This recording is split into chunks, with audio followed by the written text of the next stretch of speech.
Bonsoir, Christelle Lissy de la chaîne Académie de la Nouvelle Conscience. Je vais vous parler ce soir de la spasmophilie. Qu'est-ce que c'est selon ma conscience à moi, Christelle Lissy, du haut de mes expériences et de ma conscience. Alors, la spasmophilie, c'est, selon certaines instances médicales, une maladie qui a certains symptômes reliés à des attaques de panique, à des angoisses, à des crises de tétanie, qui viennent de nulle part, qui ne prennent pas source, en tout cas dans la réalité du visible. C'est quelque chose qui a évolué en termes de conscience dans le corps médical, puisqu'au début, en tout cas tout ce qui était en lien avec des symptômes reliés à la crise de tétanie, c'était ramené à des carences ou une mauvaise assimilation du calcium ou magnésium, je ne sais plus quel type de médicament, magnésium et calcium, oui voilà. J'évoque cette expérience en qualité de spasmophile, enfin ancienne spasmophile qui ne l'est plus. Et donc, la spasmophilie, je vais vous parler essentiellement de mon expérience, m'a amené, en tout cas moi, de plus en plus vers la quête de moi-même, mon chemin entre guillemets spirituel, qui est plus une connaissance de soi, bien évidemment, de nos mécanismes, du pourquoi, du comment, à se poser des questions au-delà de ce qu'on nous donne comme information, puisque il n'y a pas vraiment de traitement, puisque c'est une maladie qui n'est pas vraiment une maladie, qui n'implique aucune dégénérescence, mais simplement un inconfort à vivre dans la vie de tous les jours, puisque ces attaques de panique, ces crises de tétanie, ces moments très très puissants peuvent surgir à n'importe quel moment et n'importe quel instant. Notamment, c'est relié pour certains à l'agoraphobie, enfin, la peur des foules.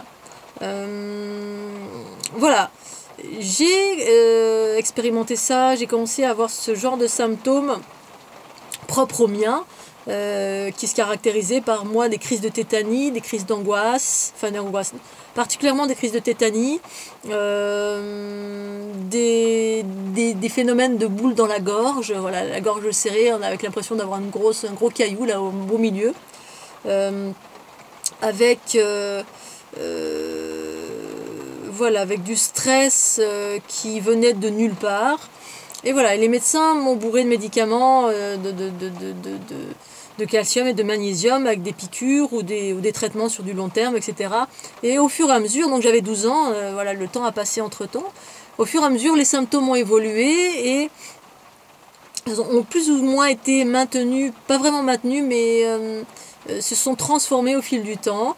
Effectivement par des accalmies, puis des reprises et des accalmies, et voilà, des crises d'angoisse se caractérisaient par les oppressions au niveau de la poitrine, selon les endroits où j'allais, notamment quand j'étais jeune, dans les supermarchés particulièrement, j'avais des troubles de la vue, des vertiges, dans certains endroits des gros vertiges qui me faisaient tituber.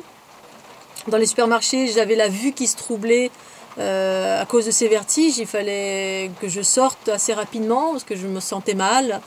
Je pensais, voilà, que ça venait des néons ou peu importe. Ma maman essayait toujours de trouver des raisons rationnelles, forcément, quand on ne sait pas de quoi il s'agit véritablement. Une multitude de symptômes, et au fur et à mesure de l'évolution du temps, quand j'ai commencé à m'ouvrir à la méditation, j'ai commencé à aller voir des thérapeutes pour m'aider à comprendre un petit peu mieux ce qui se passait, parce que j'ai commencé à m'intéresser, à pratiquer voilà, des choses qui ont ouvert une conscience et qui ont indiqué d'autres curseurs de cette spasmophilie, qui était de la sensibilité à ce qui m'entourait en termes d'invisibilité, des choses de l'ordre de l'invisible. Ça a évolué au fil du temps. Le plus gros des crises de spasmophilie, ça a été à mes 33 ans, où il y a eu pendant une année des très très grosses crises, parce que j'ai pratiqué des choses qui m'ont mis, qui m'ont balancé des grosses doses d'énergie, puissance, je sais pas combien, mais très forte par rapport à mon degré de fréquence de l'époque. Ce qui a fait ressurgir mes crises très très fortement, et ce qui a été dans le même temps une crise de guérison. Une crise de guérison par l'explosion de ces symptômes puissance 10 000, alors que je vivais quasiment plus de crise, qui a fait que pendant un an, j'allais une fois tous les 15 jours à l'hôpital, avec des attaques de panique très très puissantes, qui donnent des sensations de mort imminente. Voilà, tout d'un coup, le corps se met à spasmer, à être en mode panique.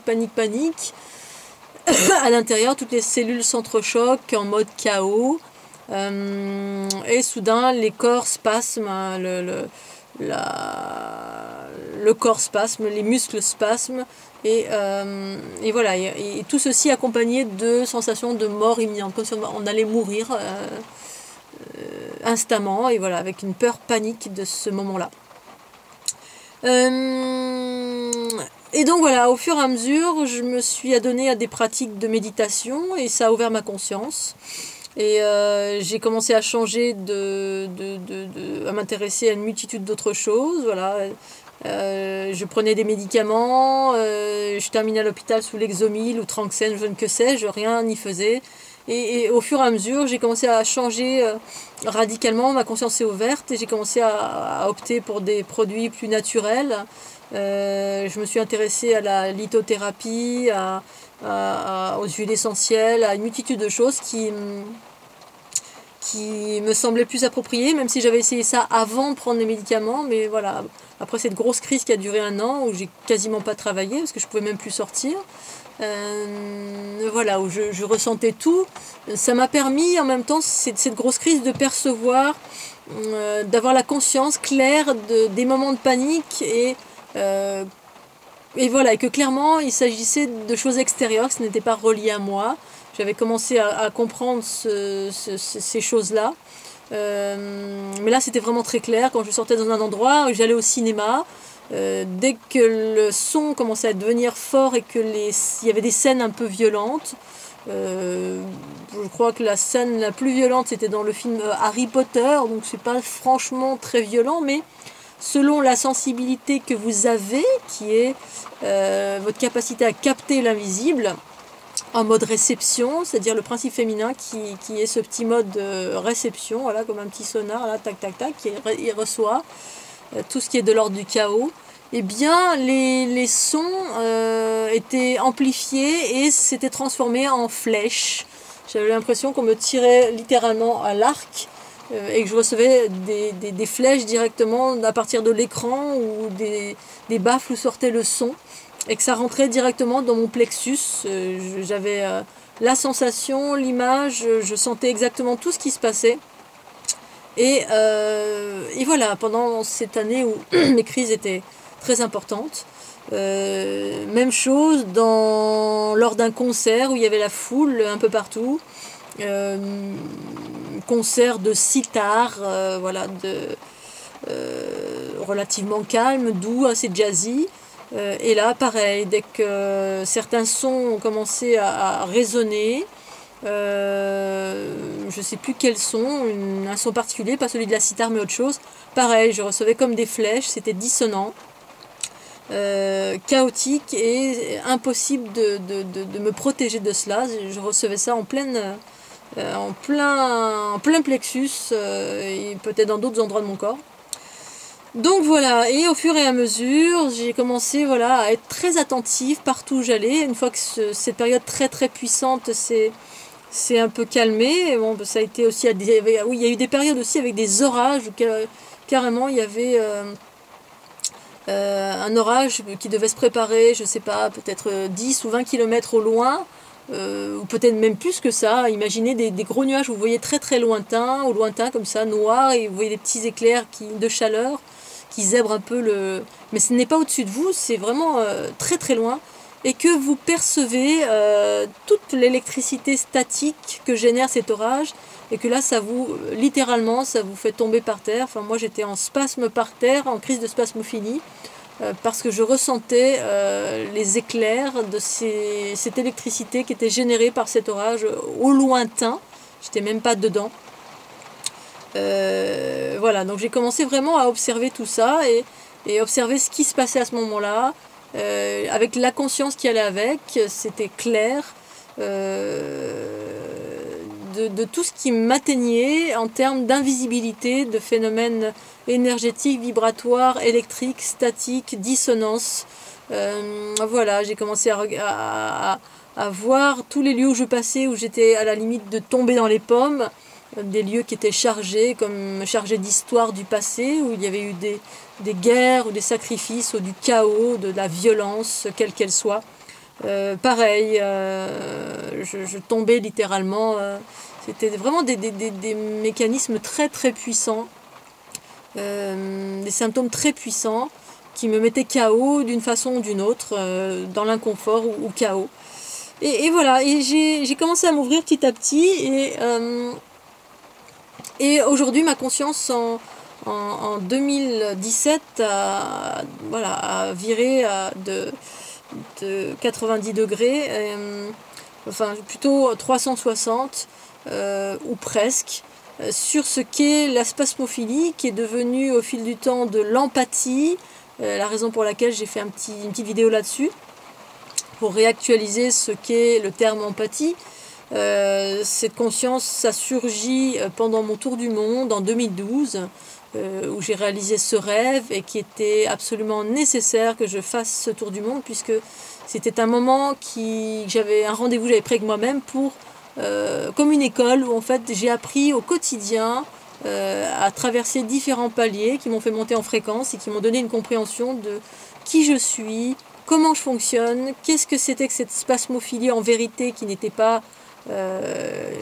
qui est un terme qui est donné par la médecine allopathique, mais qui en vérité correspond à une sensibilité qui était plus de l'ordre de l'empathie, et au-delà de l'empathie, qui est aussi un terme qu'on donne à certains symptômes, mais qui sont à 1 millimètre du tout que ça représente, à savoir que c'est la sensibilité d'un être en termes de médiumnité, en termes de la capacité de capter tout ce qui nous entoure, en termes de fréquence, en termes d'information, en termes d'une multitude de choses, parce qu'en fait, nous vivons dans un monde, avant d'appréhender la matière, on appréhende, au-delà de la matière, ce sont des fréquences, des ondes, des champs d'influence. Il y a une multitude de choses qui circulent, vibratoirement parlant, ou d'un point de vue énergétique, quel que soit le terme, de l'invisible qui circule partout. On est baigné dans l'invisible avec 1001 fréquences qui sont plus ou moins chaotiques, et on vit dans un monde qui est majoritairement chaotique, même s'il est en train de se modifier. Le chaos réside partout d'un point de vue de ce que nous sommes à l'origine, c'est-à-dire la sensibilité qui est en nous, et selon d'où on vient, parce que si vous êtes un être qui vient d'un endroit qui est très très pur, on va dire en termes de vos origines cosmiques, eh bien quand vous débarquez dans ce monde, effectivement ça peut générer des choses, ça peut générer du chaos, ça peut générer de la sensibilité, et il faut savoir faire face à cela, et faire face à cela, c'est comprendre au fond qu'est-ce qui se passe vraiment, au-delà de ce qu'on va vous expliquer à l'extérieur via des entités extérieures. qui n'ont aucune idée de ce qu'est la spasmophilie, mais qui tentent à l'expliquer avec les outils du corps, c'est-à-dire avec les 5 sens, avec la logique du cerveau gauche, toujours pareil. Ce qui concerne notre médecine allopathique, même si elle tend effectivement à s'ouvrir vers l'invisible, donc vers l'intuition, vers tout ce qui est de l'ordre du cerveau droit, et donc de ce tout dans lequel on s'inscrit.